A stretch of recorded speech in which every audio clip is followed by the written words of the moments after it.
All right, guys, we are live. Let me turn the sound down on this here. As you guys know, we just finished the premiere, which was kind of cool. So hopefully you got to join that. All right, so I'm going to give just a couple seconds here for everyone to get on because I want to talk to you guys about what your favorite virtual amp is. Like, what's your favorite VST plugin? And I see we've got some folks coming on here. Faceless, thanks, dude. You're on. Awesome. All right, I'm just pulling up my laptop here so I can see the comments. All right, Craig and Faceless, you guys are on. Thanks for joining, guys. We got a couple people watching now. So, guys, how did you like? Hey, Zane, Raymond's here. Thanks for joining, guys. How did you guys like the premiere? Was that pretty cool? Now I know the guys that were watching it just now. You guys already probably know how to install and download and install your virtual amp sims, your VSTs, and all that. Okay, so Faceless, you installed the Bias FX, the Positive Grids Bias FX on your father-in-law's PC. That's pretty cool, man. Yeah, that's really cool. Yeah, I wanted to, before we get into like the best metal amp sim, I know that's going to be an interesting conversation here. You know, I just want to go over this real quick. You know, I wanted to put this video out there because I have had numerous questions, like a buttload of questions come over the past several years about some of the frustrations people have in installing their VST plugins, which, you know, for those of you who are new, the VST is basically, well, crap, I forgot what it means now. It's a virtual software, it's a virtual studio technology. So it's, you know, it's basically like your guitar amp, but it's in a software package. It's like effects, but in a package to where you play through it on computer. That's kind of like the modern way of recording these days, which is kind of fascinating. You know, we used to have to mic these amps and crank them up loud to get a good recording, but we don't really have to do that anymore. So now I know a lot of you on here, you're used to that. You know, this is like, you know, second nature to you now. But I know some of you are new. Raymond, I know you just joined here. You said you're about to start learning how to play guitar. Dude, congratulations on that. Learn it and do not ever stop, man. That's what I will tell you, because it's one of the most awesome things you can do in life is just learn to play an instrument, you know. And that's it takes a lot of talent to do that. But if you stick with it and practice every single day, go through something every day, you know, you will reach the level that you aspire to be at. So guys, I know we got some veteran guitar players on here. So in the comments, let me know, just like put your favorite amp simulator, like your favorite, you know, virtual amp, whether it's like, I know Positive Grids one, I know Amplitube has some good stuff. Craig, dude, Craig, project bass player and guitar 777. We will definitely chat briefly about drum programming. I'll touch on that in this video here. Zane, you've never used virtual? You know, I'm gonna say this. I'm gonna go out on a limb here, guys. I'm gonna crack open a beer here too. This is my last IPA, but I will say this. I don't know that you need virtual. I don't want to say it's necessary just because everybody else is using it, and literally most everyone is. It doesn't mean that it's necessary, because you can still mic a tube amp. I mean, you guys know I recently bought the EVH. Is sitting over here. You can kind of see it in the corner there. I recently bought the EVH amp. Let me show this to you real quick. You guys can see it down there now. That's the EVH head, the 50-watt head, the EL34. So I bought that, and you guys are gonna flip out over this because we're sitting here talking about amp simulators and all this virtual technology. But I plan to record my next album with that amp mic'd. So I'm going to go old school, and I'm just going to record it because, you know, one of the things is, like with virtual amps, you have so many different types of tones, but there's also that thing where you can kind of tell it's an amp sim. You know, as a guitarist, you can tell it. As just a listener, I don't know that you can tell that much, right? But as a guitarist, we can tell. So let's go here to the comments. Matthew, hey man, thanks for joining, dude. You say you really like the Ignite amps. You've been using it for about a month now, pretty easy. You know what? I think I've used one of the Ignite amps a long time ago. I need to revisit that because from what I remember, they were pretty cool. Craig, Project Basic Guitar. You said you have been using the Audio Assault and their reason. I've never heard of Audio Assault. Now, Craig, is that for drums or is that for guitar? I know you were talking about drum programming early, so let me know, man. I've never even heard of Audio Assault. See, there's all this stuff that's out there now. I don't even know what it is. Faceless says you have a buttload of samples to choose from. This whole word buttload has become like a real word now. It's pretty cool. So you're telling me you've got a lot of samples to choose from in that easy mix. Cool. Yeah, I've never used that before. Zane says any recording you've done has been miking an amp, but by no means are you a producer or anything like that. Yeah, you know, Zane, I don't know that you have to be a producer to just mic up an amp and just get a really good tone. I still think you can do that. I mean, well, you can. I mean, because we've been doing it like for, you know, decades now. Bands have been doing it. You know, if you look back, some of the best guitar tones, like listen to Master of Puppets. I remember when Master of Puppets came out, and you see the poster up there. I'm a huge like old Metallica fan because they were like the reason I started playing, and one of the reasons. But yeah, you listen to that tone, and it's like, man, that's really hard to replicate.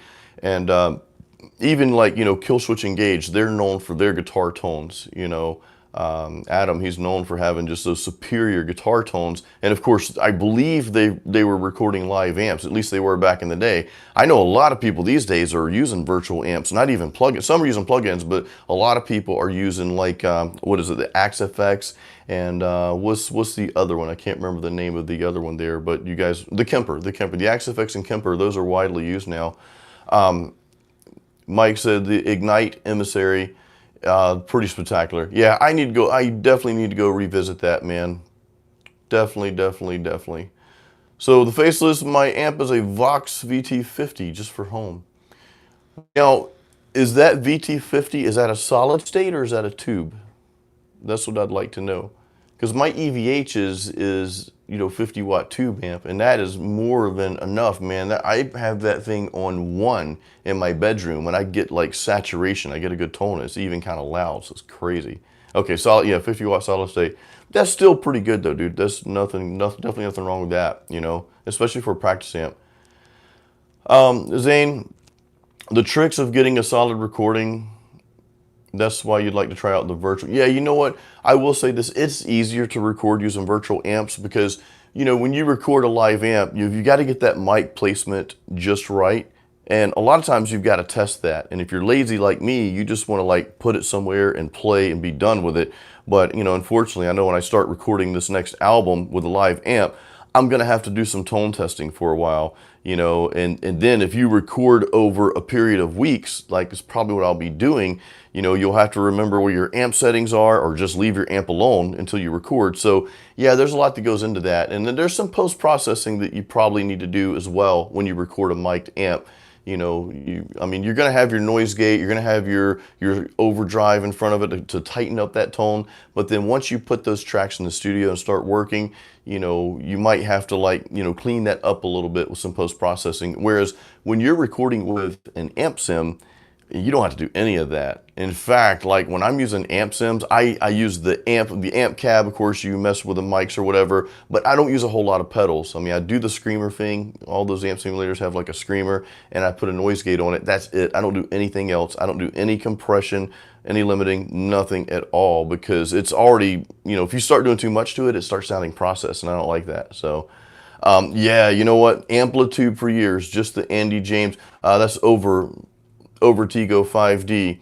Andy James, man, he's just got solid tones, dude. Really solid tones. Amplitude's good too, man. They're ENGL. If you have Amplitube, or you know go do the trial version, the free version of that, they actually have an ENGL amp in there, and that thing just sounds just like a beast. But it's almost too perfect, if that makes sense. You know what I mean? So Raymond's asking, what's the best guitar to start learning with? Not so, you know, You say not so cheap, not so expensive, Raymond, and that is the perfect attitude to have, because when you go cheap, if you get a cheap guitar, you're not going to be motivated to play it, man, because it's going to play like crap, and it's probably going to sit in the corner somewhere, and you'll hang clothes on it or something, like most exercise machines that people have in their house. But yeah, definitely a middle of the road guitar. I'd say between like 400 and 600. And I'd probably just go with the Ibanez, man. Get an Ibanez RG between like 4 and 6, maybe 7. You know, if you get you can get a good used RG for probably, you know, 300 or 400 bucks. You know, if you want to get brand new, which probably, I don't know, I'd maybe suggest getting brand new just so everything's set up right. You know, go to Sweetwater.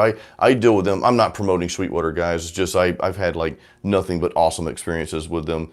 Go to your local music store if you can, but if you don't, a lot of people don't have that option, so Sweetwater is awesome. But yeah, just my rep is Ben Porter. Talk to him, say, hey, Jason Stallworth sent me, man.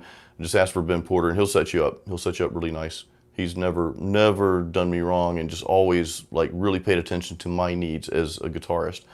But anything Ibanez is going to be good. ESP too, Ibanez or ESP. So I'm just catching up on comments here, guys. Yeah, Faceless, the volume 1.5, otherwise your couch, yeah, the volumes, man, get crazy on amps. So, Overtigo is saying they just released a new STL pack that is phenomenal. I believe Adam has his own tones. That would be cool. Okay, Raymond, I see your comment there. Sorry guys, I'm just catching up on this. This is good. 600 bucks. That's perfect, man. Budget of 600 bucks is perfect. You can get a lot with 600 bucks. A lot of guitar, you know, and good quality as well. All right, so, and you got the amp already. Ooh, the Vi. All right, so Faceless says, don't start out with the Floyd. Yeah, I kind of agree with that, man. I mean, Floyds are just a pain. When, you know, if you break a string or when you go to change a string or something like that, it's, you know, that can be a pain. I won't say don't go that route. I mean, it's one of those things, if you're going to have one at some point, you might as well have one now and get used to it, you know, just learn it really well. On the other hand, if a string breaks and it gets all out of whack, you know, or whatever, you know, just learn how to set it up properly. That's all. Just watch a few videos on here. I have something out there, I think, anyway. I can't remember if it's on Floyd though. I think it was on. Actually, it's my 7-string guitar. I was restringing my 7-string. I've got a video out there with that, and I kind of go through that. But there's probably some better ones than what I have out there, to be honest with you, because I missed a few steps. But I did follow that up with a blog post, you know, to go more in detail. All right, so Overtigo saying definitely check out the STL tonality for the 10-day demo. Okay, I'll definitely do that. That sounds good. One of my favorite amp sims, I know we're going to talk like our favorite metal amp sims, is the Neural DSP Fortin NTS. That thing is a beast and a monster all in one. I just couldn't think of anything else cooler to say than those two words. But yeah, that thing is, it's just got a huge sound, a huge tone, and to me, it probably feels more like a real amp, you know, when you're playing through it. So that's, and Neural DSP, that's, if you guys call it, those of you who watched the premiere that I just finished, and that video is out there. It's just called How to Install VST Plugins. So, you know, once we're finished here, if you missed that, definitely go check that out. But you know, I show you how to install plugins. If you're a newbie, that's going to help you out. Or if you're a veteran guitar player, you've been playing for a while, but it's like, you know, I'm going to make the jump over to, and I think Zane, you were talking about this. If you want to make that jump over to software recording and using virtual amps, that's a great video to get you started. It saves you some frustrations, because I basically like cut through the frustrations that I had in that process, so you guys don't do that. Somebody missed the beer. Missed the Metal and Beer series. Spring beers are killer. Yes, they are, Vertigo. What I'm drinking right now, and actually I think I was drinking the same IPA in last week's live session. So this is a brew called Headbanger IPA, which is extremely relevant to what we do. And it's by Seventh Son Brewing. Seventh Son is based out of, they're based out of Tampa and a little place called Dunedin in Florida here. So real good IPA. I haven't even had a sip yet. Actually, that's my last IPA, man. So I've got to make a beer run. Probably won't be tonight. It'll probably be tomorrow. So cheers, guys. Now, you said something about the Metal and Beer series. I did put out a Metal and Beer series. I think it was last week or 2 weeks ago. And I'm thinking that's going to be, just real quick on a side note, that's probably going to be my very last Metal and Beer series on this channel.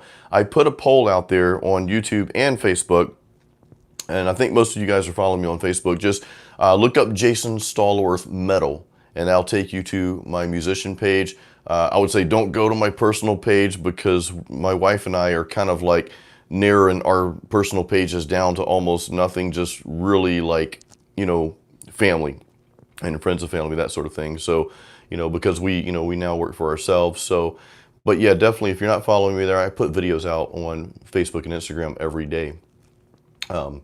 But anyway, yeah, so I did a poll on that, whether to continue the Metal and Beer series on this channel, on, you know, because this is all for metal guitarists here and metal music, or create a new series that's just, you know, metal and beer, just strictly beer reviews. And of course there will be some, like, you know, metal in there, but it's not going to be me giving lessons or anything like that. It's just really going to be more about the beer than anything else, and we're going to put the metal culture into that.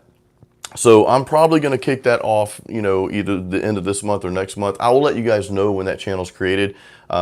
I would have come up with a really solid plan so that I don't end up making just like random videos that don't get any views, because then it's just kind of pointless. So, but anyway, I'll still have a beer on here every now and then. Of course, I'll share it with you, but the actual Metal and Beer series, that's probably going to be a new thing. It looks like everybody has voted for that, for me to do a separate channel for that. Because I know not all you guys on here drink beer, and that's fine. That's perfectly okay.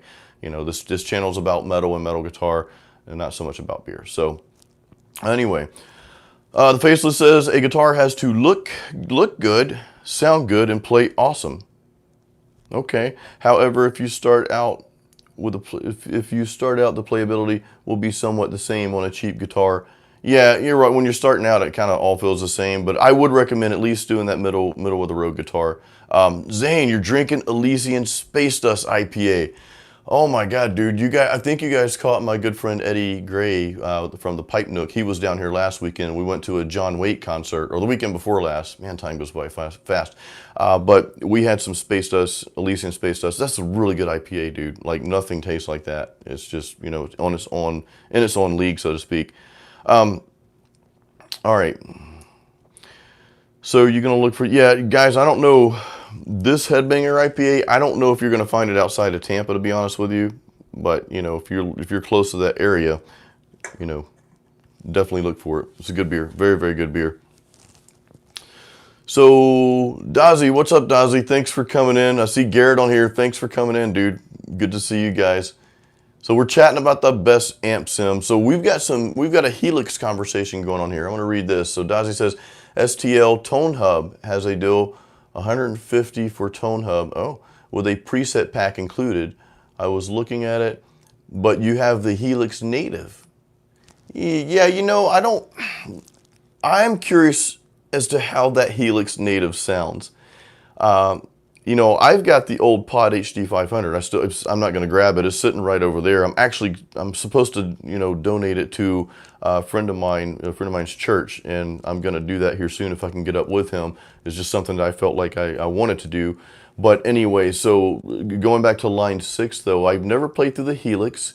And when I was playing through the Pod HD 500, of course, there were some things I didn't like about it, but I did record my very first album with the HD 500, Apocalyptic Dreams.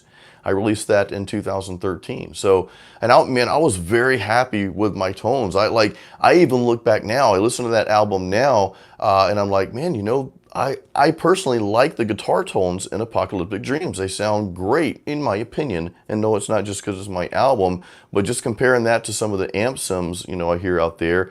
In fact, I like the tones I got out of that better than the tones from Positive Grid's Bias FX, which I use for both Heavy Metal Workout and Heavy Metal Workout 2. I actually prefer my, you know, my HD 500 tones, just me, you know what I mean? I think they're all, you know, decent tones, but anyway. So let's catch up. But I've never played the Helix or the Helix Native. I guess the Helix Native is just the software package for that. So, all right. Dozy, you also have no idea who any of these people are who made the presets. Yeah, I never go with the presets. So Faceless, you're asking about my MXR. Dude, I have not hooked this up. So over the weekend, my wife and I were visiting some family in Pensacola, Florida, which is my hometown.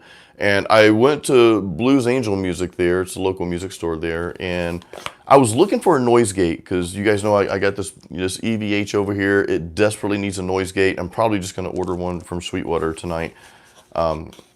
I was chatting with Ben to see, you know, what the best noise gate was for high gain, and maybe you guys can help me out with that as well. But yeah, I bought this little classic distortion pedal. I'm going to use this as my booster, just with the gain, the distortion all the way down, as you guys know, output midway or whatever. So it was on sale, it was used, so I just like, hey, you know, let me pick it up and try it out. It's not something that people typically use for metal. They typically use just like a screamer or some kind of overdrive. And I wanted to get something that I wanted to have a little bit different tone though than what you hear in everybody else's music. I'm not really, you know, and I want you guys to do this too, you know, don't so much aspire to have someone else's tone. You know, try to create your own sound. I'm a big fan of that. You know what I mean? Be authentic, be genuine, you know, create your own signature tone. I mean, it's okay to like mimic somebody else's tone to have a starting point, but, you know, mess around with it a little bit and make it your own. You know, I really encourage you guys to do that. Let's catch up on comments here. The Positive Grid Spark. The Positive Grid Spark. Dude, I don't know what the Positive Grid Spark is, to be honest with you. I've got Positive Grid's FX, and I upgraded FX2, and I also have their Bias Amp 2. Which the Bias Amp 2 for me was really just a complete waste of money, you know. I never used it for the purpose they made it for, and that was for capturing an amp tone and, you know, like redoing that amp tone in the software. To me, it's like, well, I would rather just play the amp. You know what I mean? I'm not looking at plugins and virtual amps to give me the exact same tone that the real amp gives me. I'm just looking for a good tone. Does that make sense? Yeah, like I don't care if the Mesa amp simulator sounds like a true Mesa amp. I don't care. It's probably going to be similar at best, but I'm not really concerned with that. I just want a good tone. That's the whole point of plugins. I'm not really trying to replicate anything. So when you think of it in that light, it becomes a little less stressful, because otherwise you're going to get stressed out. It's like, man, this amp sim does not sound like my PV5150 at all. You know what I mean? And I just want to bypass all that. I just want to get a good tone. And I'm kind of lazy and impatient when it comes to tones. If I can't dial something that I like quickly, then I'm on to the next thing, man. If I got to sit there and do a bunch of tweaking on it to get a good tone, I'm like, it's just not worth my time to me. That's just, you know, how I view it. So you're saying the Helix, I'm sorry, the Positive Grid Spark is an amp. Okay, I gotcha. Cool. Yeah, the Helix is expensive, man. The Helix is very, very expensive, you know.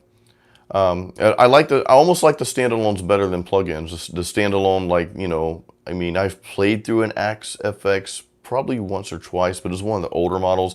I've never played through the Kemper, but I just kind of like the idea. Just having played the Pod HG500 many years ago, I like the idea of just having that piece of hardware. The tone just, I don't know, something just seems to be easier about that than using plugins overall. Although here I am, I'm using plugins almost every day, you know. The plugins are just convenient. I mean, you literally plug your guitar into the interface and boom, off you go. Duzzy says a lot of modern tones are really boring to me. Yeah, dude, yeah. Yeah, way too precise. You like the fuzz and chainsaw distortion. I'm totally with you, Duzzy, because yeah, everything, tones are starting to sound the same now. You know what I mean? Like, it's like every metal band has like the same tone, you know? It's like there's this cloud amp that everybody's using, but you can tell, that's the other thing about amp sims, you know, you can, if you listen close enough, you can kind of tell it's a sim, but some sims do it way better than others. I think the Plini, the Neural DSP Plini, I'm going to play through that. I'm actually going to do a demo of that probably this week. I'm going to try to record that tomorrow and get it out tomorrow night or the next day or something like that. I want you guys to hear how that sounds. It's pretty cool. Dodgy says, does anyone know any plug-in fuzz? No, I do not, man. I do not know any fuzz plugins. And a lot of these amps come with their own like distortion pedals or overdrive pedals or whatever. I know you can use external ones. Now, who made that screamer pedal? It's just a standalone. It's the OD808. They made like, I don't know if it's a screamer or I can't remember what it is, but there was a company, and I'm trying to think of the name of them.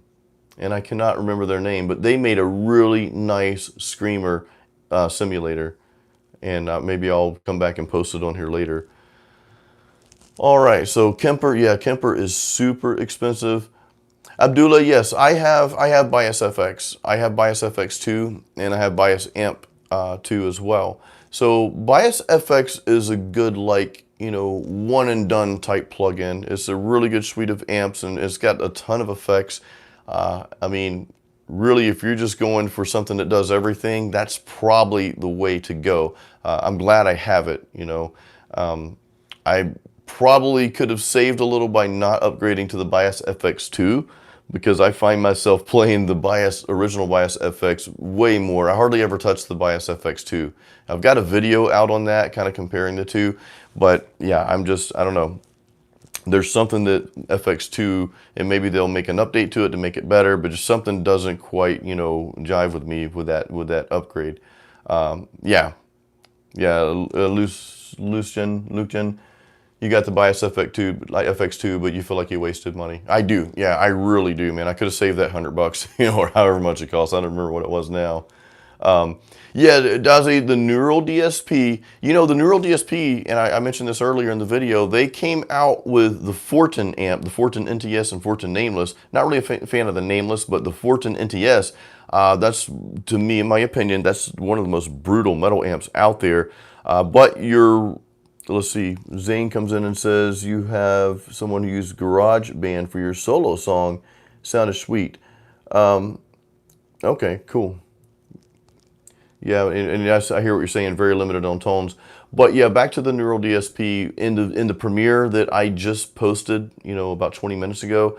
You can go back and watch that after we're done here.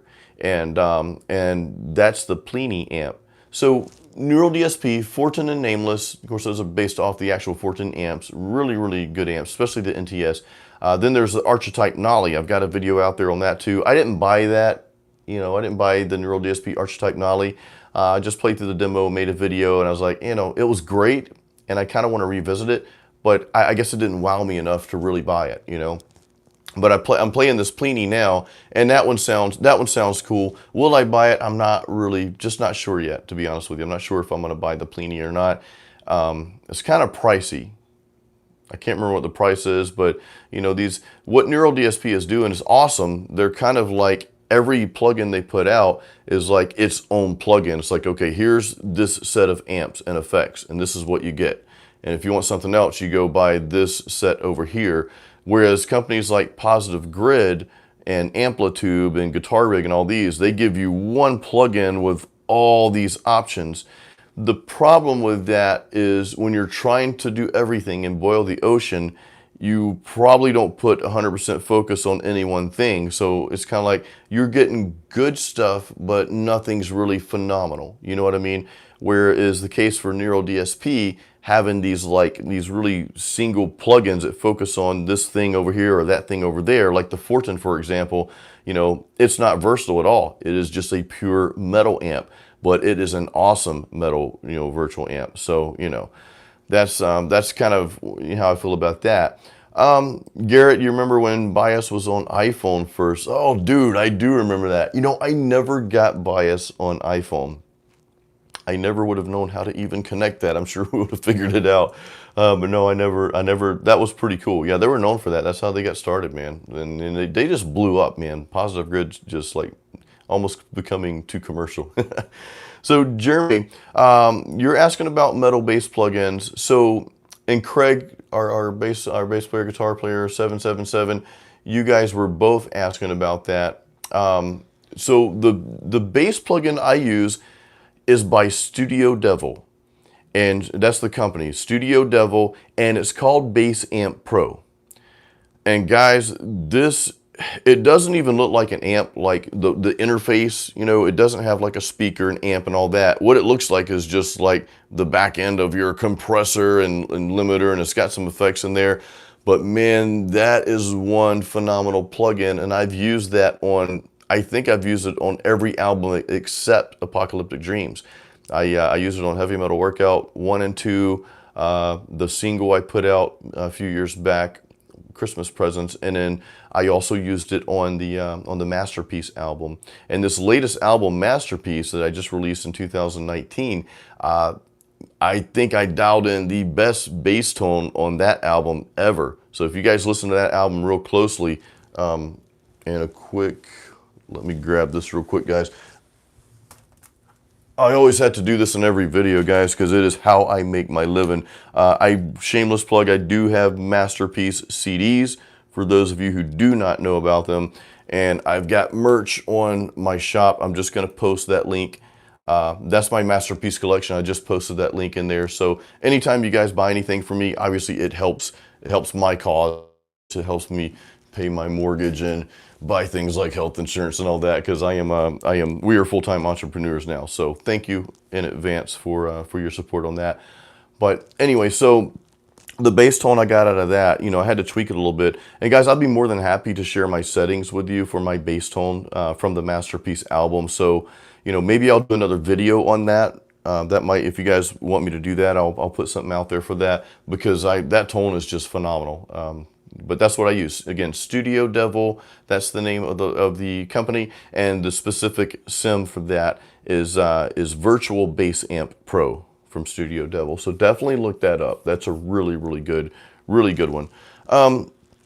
Let's see, what else do we have in here? Yeah, so Dazzy, the Darkglass plugins from Neural DSP, I've not tried that yet. I'm kind of curious to try that. I might download that this week too. Faceless says, do you use Bias FX or Bias FX amps? There's a difference. Okay, so there's Bias amp and then there's Bias FX. So that's the difference. And Bias amp is really just amp without the effects. But with Bias amp, you can do the really, really deep editing, and you're supposed to be able to record another amp, like a live amp, and mimic that in the Bias amp plugin. The Bias FX has those amps in there, okay, but it doesn't have that. It doesn't have the functionality where you can, pick up another recorded amps sound. It's just the virtual amps, and it's got like a ton of effects in there, but it doesn't have the super deep editing. So if you like to tweak, if you like to, fiddle around with settings and all that stuff, then Bias amp is probably the way to go. Or if you've got a room full of amps or any amp that you want to try to capture that sound and mimic it with a plugin, Bias amp's probably the way to go. If you're like me and you just don't like to tweak a whole lot, you just want to basically be able to pull up your plugin, plug in your guitar and start playing and just quickly dial in a decent tone and have the effects right there at hand, then Bias FX is the way to go. That was kind of my gripe. I wish they just made one plugin for all that stuff, Now, I will say this, when Positive Grid, when they really had a game changer when they got the Celestion speaker package. There's a Celestion speaker suite that they have, and when I bought Bias Amp 2, I upgraded because of that. Like, I wasn't going to touch Bias Amp anymore because it just didn't serve a purpose for me, but I wanted to hear how these Celestions sound, so I downloaded the trial, and I'm like, holy crap, man. And that's what I ended up using for my album. Now, what's cool, and I'm kind of getting off track here, you can use the Bias amps with the Bias FX plugin. I actually have a video on how to connect those two if you guys need help on that. Let me know in the comments, or just make a comment on this video, and then I'll post the link. I'm not going to go find it right now, but if you guys want that, I'll definitely post it. Or just look up on YouTube, just look my name, Jason Stallworth, Bias amp, and then Bias FX, and you should find the video. All right, so let's catch up on some comments. Craig, you're saying the Duality Bass Studio Full Metal Bass Suite by Audio Assault. Never heard it, man. It'd probably be worth downloading, though. Abdullah says you heard Amplitube 4 was good. Yeah, now, I have Amplitube 3. I never upgraded to 4. And there was just, other than the ENGL amp, and I actually got their Mesa. They're like, licensed Mesa Boogie amps were in Amplitube 3. I just wasn't a huge fan of it, man. Maybe I need to try 4, but I wasn't a huge fan. The only thing I really liked a lot by Amplitube was their ENGL amp. That thing was just, it was so beastly, but it was almost too clean and too processed sounding, if that makes sense. So it was like, man, it It's too perfect. You know what I mean? Nothing should sound this perfect. It's just way too much clarity. You know, we want that, but not overkill on it. So, okay. So Dozy says Plug-in Alliance Brainworx has some decent sounding guitar and bass amps. Yeah, they have the ENGL amp too, man. I've always heard good things about Brainworx. I think they're associated with Apollo, like, you know, the Apollo interfaces and all that. I think, I could be wrong, but I think they're associated with it. Actually, I think if you buy an Apollo interface, you know, you get some Brainworx plugins. You know, I could be wrong. But I remember seeing a video on the Brainworx ENGL plugin a long time ago. I remember me and a buddy watching that, and we're kind of blown away. We're like, man, this thing sounds really, really good, you know? But I just never dove into it for some reason. It might have been the price tag, you know? It's kind of, you know, it's kind of hard, like when you see some of these amp sims costing so much money, and you're like, okay, I could get this amp sim for, I don't know what, 200 bucks or whatever it is. It's like, but if I just save up like that amount times, you know, maybe 4, 5, or 6 times that amount, I could get like a real tube amp. And the thing is when you buy the tube amp, that doesn't go outdated, you know, whereas when you get the plugins, you know, there's upgrades, and of course there's always going to be that next version. And this is why I haven't bought an Axe FX. I don't want to dish out that much money for one, or the Kemper for that matter either, because once they upgrade the version and you have to buy a brand new one, you know, your old one kind of becomes obsolete. I mean, you can still use it. If it sounded good when you bought it, it's going to sound good, you know, 10 years from now too, right? But whenever they upgrade, though, making a software upgrade, and that unit can't handle that upgrade, they create a new version. And that's a marketing tactic, guys. That's how these companies make more money. I'm not against that. I think that's great. You know, I want everyone to make money and stay in business, you know, selling what they sell. You know what I mean? As long as they're coming out with a good product, that's fine. But me, I don't want to have to buy a brand new Axe FX like every 3, 4, 5 years and they come out with something new. So that's why I haven't bought one. That's why I bought the EVH, the real tube amp, because I'll probably have that for the rest of my life. You know, that's never gonna need an upgrade. You know, I'll just have to replace the tubes at some point, and I'm okay with that. Okay, so let's catch up here. Alrighty. Faceless said you never got a good sound for Amplitube. Yeah, I struggle with it, man. I really struggled with the Amplitube. But again, I haven't played Amplitude 4. Okay, we've got Citrosaurus. Thanks for joining, man. That's a cool name. So you're not sure if this has been said, but the new Will Putney plugin is absolutely beastly. I have not tried the Will Putney plugin yet, man, so I need to go check that out. I'll make a mental note here, and I'll probably check that out at some point this week. The Faceless says you have a tube amp and bought the EVH. Yeah, I have the EVH tube amp, man, the 50 watt EL34. Lucian, so just to wrap up the Neural, you're saying you like the way you combine the plug-in suites, Fortin, Nameless, Clean, with Nolly's reverb, delay. So dude, no, I have not tried that. That's, wow. Now I'm kind of blown away by your comment here, man, because I have not tried that yet, so I might be up for a little while tonight messing with that, because that was my beef, man. So Lucian is, and I hope I'm pronouncing your name right, and forgive me if I'm not, he's stating below, you guys can see the comment there, for Neural DSP. Remember when I was talking earlier about Neural DSP, they have, the Archetype Nolly, then they have the Plini plugin, then they have the Fortin suite of amps with an NTS and Nameless. Those are separate plugins. So it looks like, from what Lucian's saying, is they now have, I guess, a way you can combine their plugin suites. Because my issue with the Fortin amp is amazing, but it's like, man, I want delay. I was just using like my DAWs delay, but using that delay, it like lowered the volume of my Fortin amp, which is kind of weird, but it does that. It does that on all plugins. So I have not tried that yet, but I am going to. So that's really cool. Yeah, because if I could connect the Fortin amp, for example, and then use like the Archetype Nolly's, effects, their delay and reverb and all that, that would be absolutely amazing. So I'm definitely going to be trying that.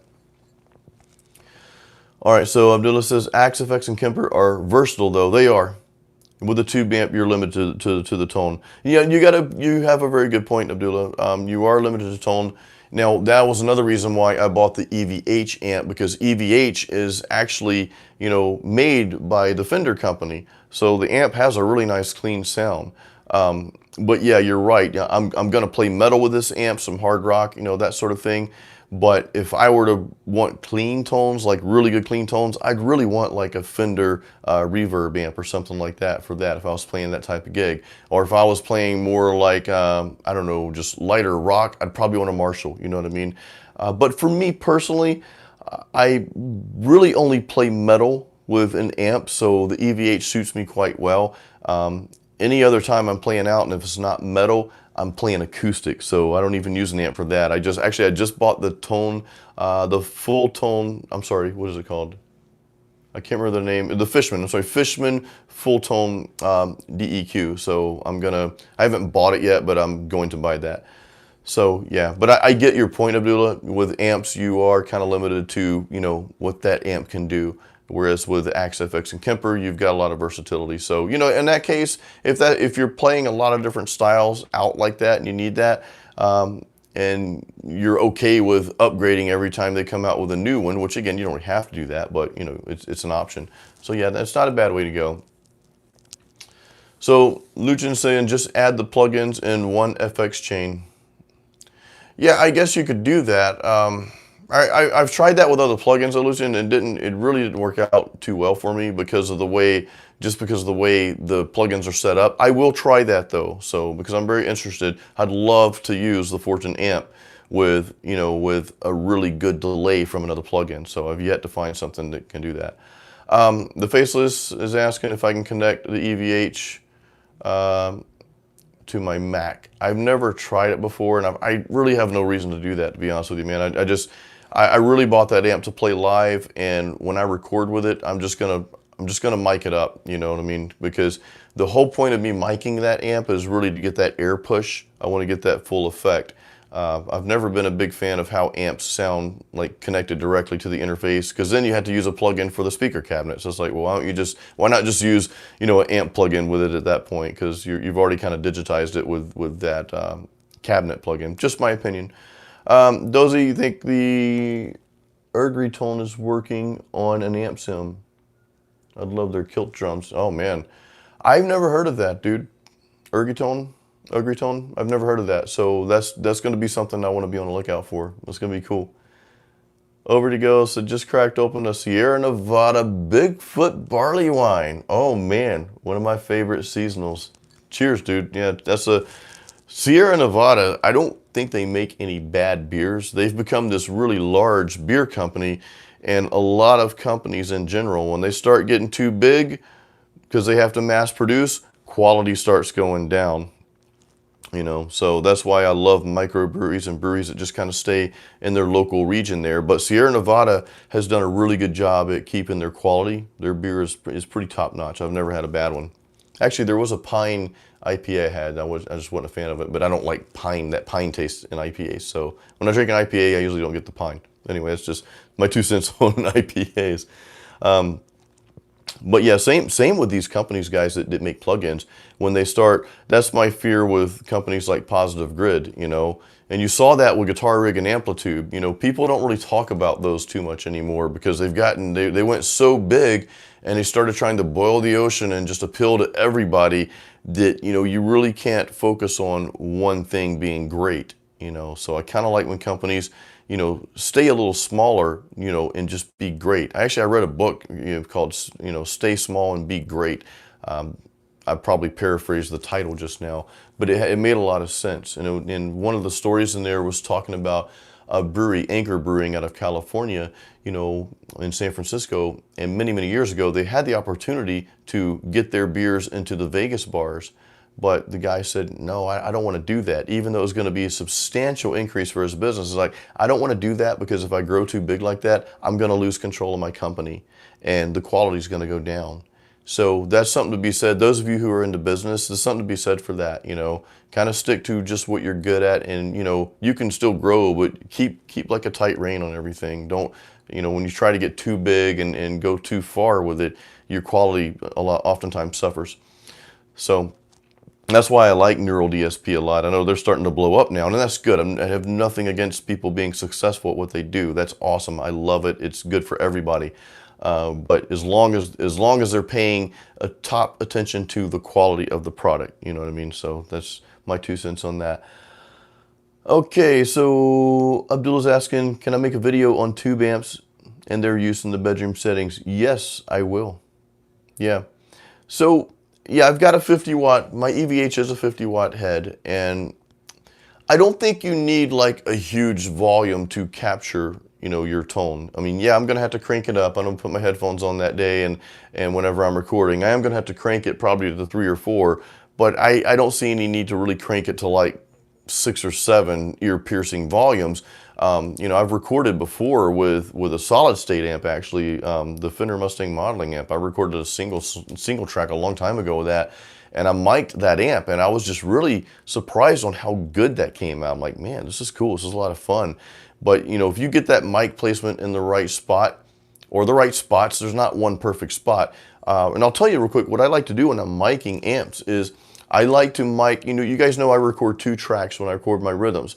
I'll record 1 track first, my first rhythm track, and I like the mic placement to be in a particular spot for that track. Now, once I'm done with that track, I'm gonna record track number 2. So what I do with the first track is I hard pan it all the way to the left. Then I open up a track for my second rhythm track, and I'll go ahead and hard pan that to the right. So I've got left rhythm track that I already recorded in this ear. Is that right, left? I might be screwing that up. Depends on what ear you're looking at. And I've got the new track that I'm going to record now in this ear.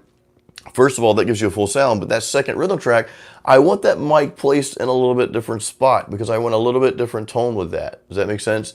And I'm going to go more into depth on how I record that as well, and I'll share the mic placements. But yeah, I'm actually, to answer your question a little bit deeper about the bedroom settings, because I'm in a 10 by 11 room here, guys. This is a very small bedroom. It's literally 10 by 11, you know, so 110 square feet, not big at all, you know. But that being said, what I wanted to do, and let me know if this is something you want me to do, is I was going to do a video series on recording a song from start to finish, and even to the point to where I put it out there on iTunes and Spotify and all those places, and just show you guys that entire process. This would probably be like, I don't know, 7 or 8 videos. You know, I'll do one for like the rhythm guitar tracks. I'll have one for the bass tracks. That's usually what I do next. Then I'll have one for the lead guitar tracks. Then I'll have a video for the vocal tracks. That'll be a lengthy video. But I do all that in the studio in here. You know, I record vocals with this Shure SM7B mic. Testing. It's not on. Anyway, so yeah. And then after I finish that, you know, how I have it mastered and everything, and where I send it off to. And it's really a low cost production. I don't want to say low budget, because then that sounds like low quality. That's not the case at all. You know, I really strive to put like pure quality out there.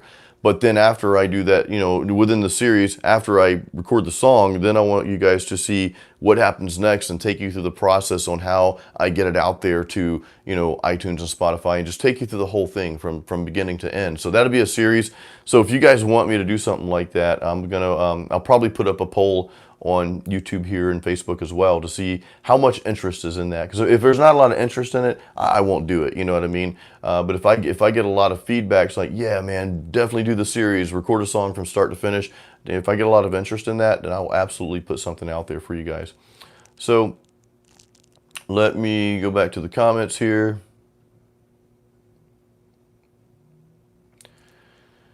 So Garrett, you're thinking about getting a PV6505 Plus Mini 50 watt. You know, I don't know why they call the 50 watt a mini. I guess, I mean, it's not 100 watt, I guess, but you know, 50 watts is definitely not mini. But yeah, dude, Garrett, that's probably a really solid amp. You're not going to be disappointed with that, man. I mean, it's going to probably sound, you know, really similar to my EVH. You know, we'll get some, you know, good tones out of both of those amps. You like the Fortin and the red amp sim? Yeah, the Fortin. Yeah, the Fortin. The Fortin amp sim from Neural DSP.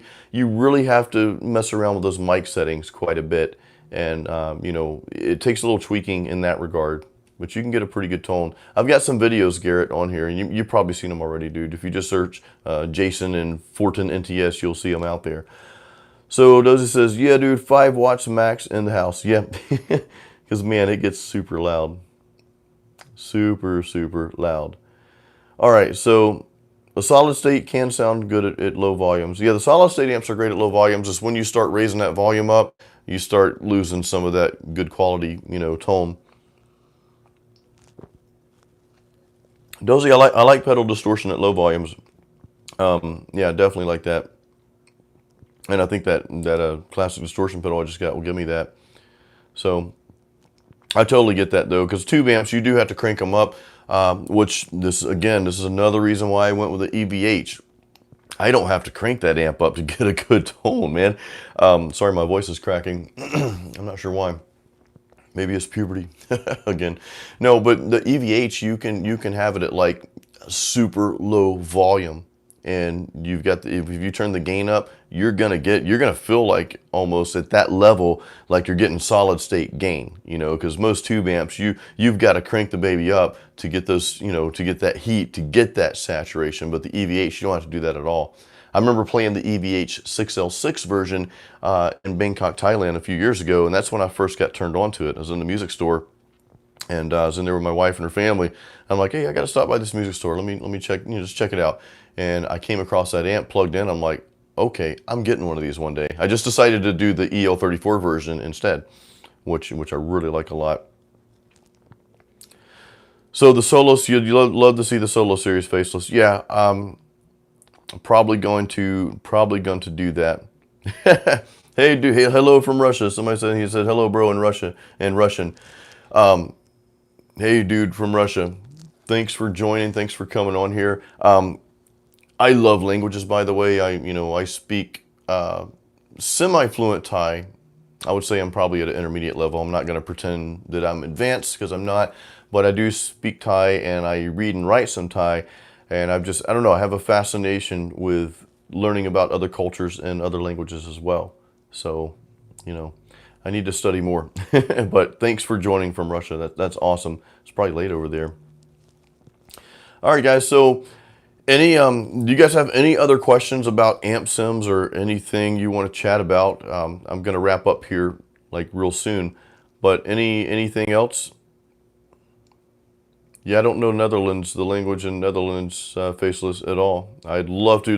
That's the beauty, I think, of growing up in Europe. You know, I'm almost jealous that I didn't grow up in Europe, because you grow up there and like you automatically speak like 3 to 5 different languages, because all of those countries are so close together. So I'm fascinated by that. I'm fascinated by, you know, learning about different cultures and different languages. You know, you guys saw me do a collaboration with the Arabian Panda. His name's Kareem. He's from Dubai, and that was just interesting to learn about his culture as well. You know what I mean? So that was cool. Yeah, bilingual is cool, man. Being bilingual, I'm considered bilingual just because the amount of Thai language that I know, and being able to read and write it a little. So I need to learn Spanish, because a lot of people here in the U.S. also speak Spanish. That's, you know, that's a heavy language here as well. So yeah. All right, guys, I am gonna wrap it up real quick, and before I go, I'm just throwing my link out there. This is to my Masterpiece collection. That's where you can get my CD Masterpiece, the Masterpiece merch. There's other stuff on the shop as well. I've got new Keep It Metal logos and all that stuff for shirts and mugs. But you know, thank you for the support there. Guys, thank you all for joining. Stay tuned for more content coming out this week, and as always, keep it metal.